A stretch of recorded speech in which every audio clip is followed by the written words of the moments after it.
Halo guys, apa kabar kalian? Saya harap kalian semua baik-baik saja ya. Oke, di video kali ini saya akan membahas tentang sebuah krisis yang terjadi di Amerika Serikat. Konon katanya krisis ini merupakan krisis yang terbesar di Amerika Serikat, bahkan di dunia. Mungkin ya salah satu yang di dunia. Nah, krisis ini nih terjadi pada abad ke-20 yang terjadi pada tahun 1929 sampai 1939, yaitu selama 10 tahun. Oke, sebelumnya saya akan memperkenalkan diri dulu. Nama saya Randy Suwenda Manurung, biasa dipanggil Randy. Saya dari jurusan Pendidikan Ekonomi Universitas Negeri Semarang, angkatan 21. Oke, saya akan menceritakan awal mula mengapa terjadinya krisis tersebut.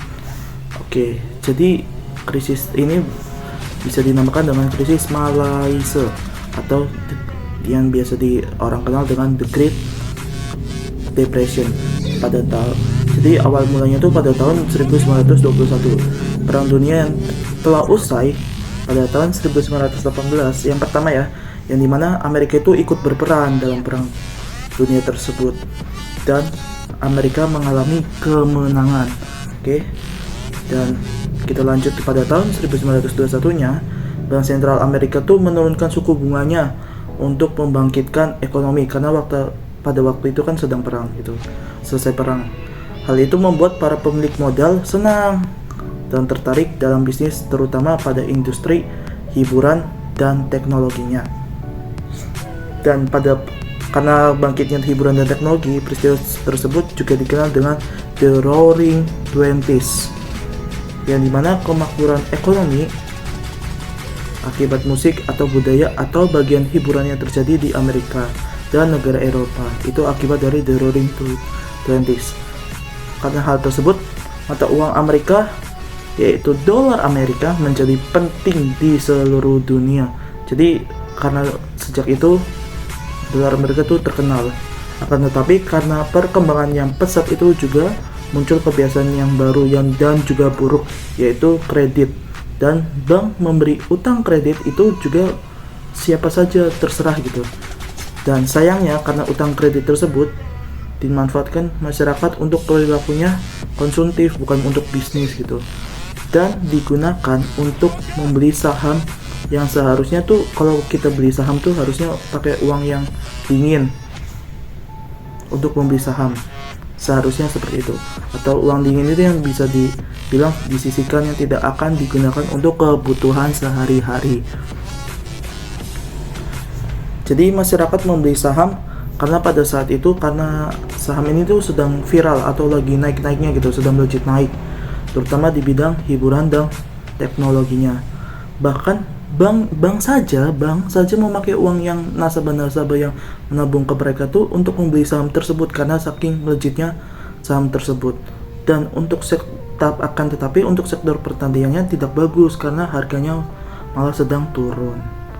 Seperti itu. Oke, selanjutnya karena saham terus melejit naik, para investor menyadari dan menjual saham mereka.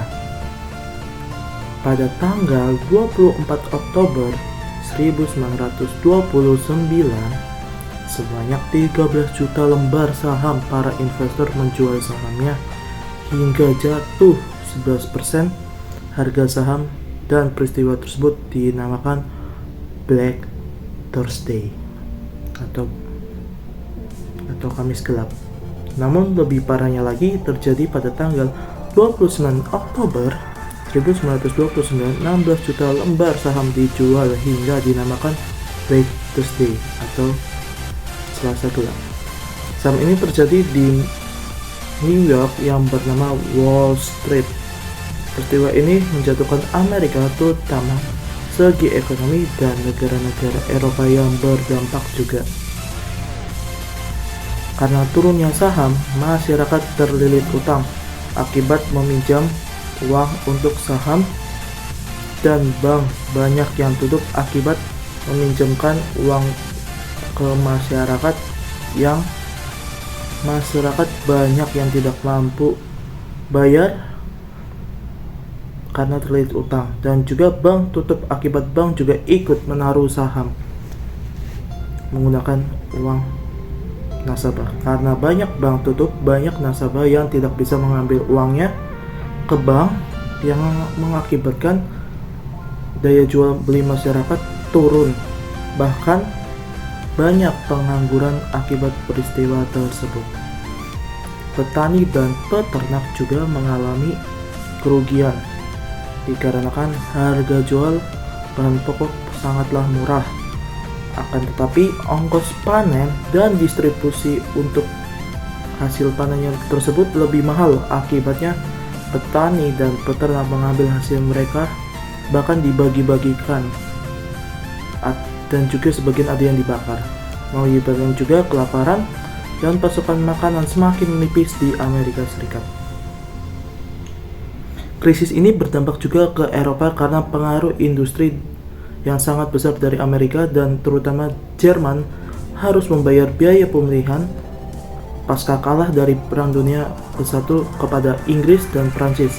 Padahal Jerman sangat bergantung pada hubungan dagang industri ke Amerika, tetapi yang mereka mengalami kemunduran di industrinya. Akibatnya mengalami utang negara yang macet di Eropa karena ulah dari Jerman.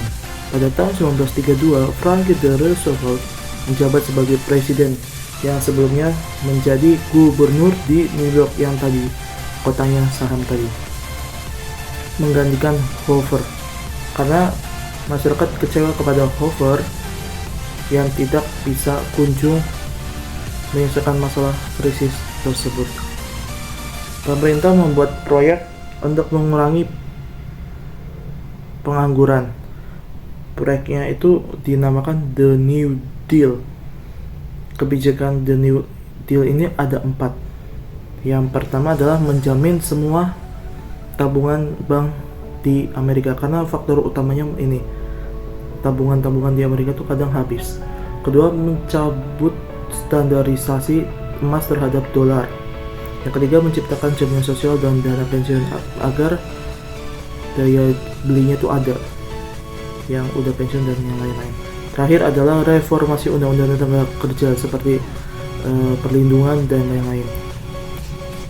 Parahnya krisis ini adalah salah satu faktor mengakibatkan Perang Dunia Kedua, karena Jerman kan sangat terpengaruh dengan krisis ini, yang ditambah mereka juga kalah perang pada Perang Dunia Ke-1 dengan pimpinan Hitler, yang awalnya itu dia adalah sebuah pimpinan dari sebuah partai, tapi partainya itu berkembang banyak gitu, dan Hitler tuh juga menerapkan seperti Franklin D. Roosevelt tuh, seperti pembangunan.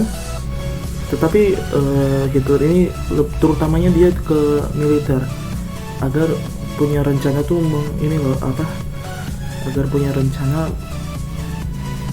menjarah atau menguasai wilayah lain, agar negara Jerman ini semakin kuat dan makmur. Sekian dari video saya. Mungkin kurang lebihnya mohon maaf. Mungkin masih banyak kesalahan dalam perkataan, atau mungkin ada yang belum kebahas, atau mungkin yang lain-lainnya ada mungkin gimana. Kurang lebihnya saya mohon maaf. See you later. Jangan lupa nonton ya, like dan subscribe. Bye.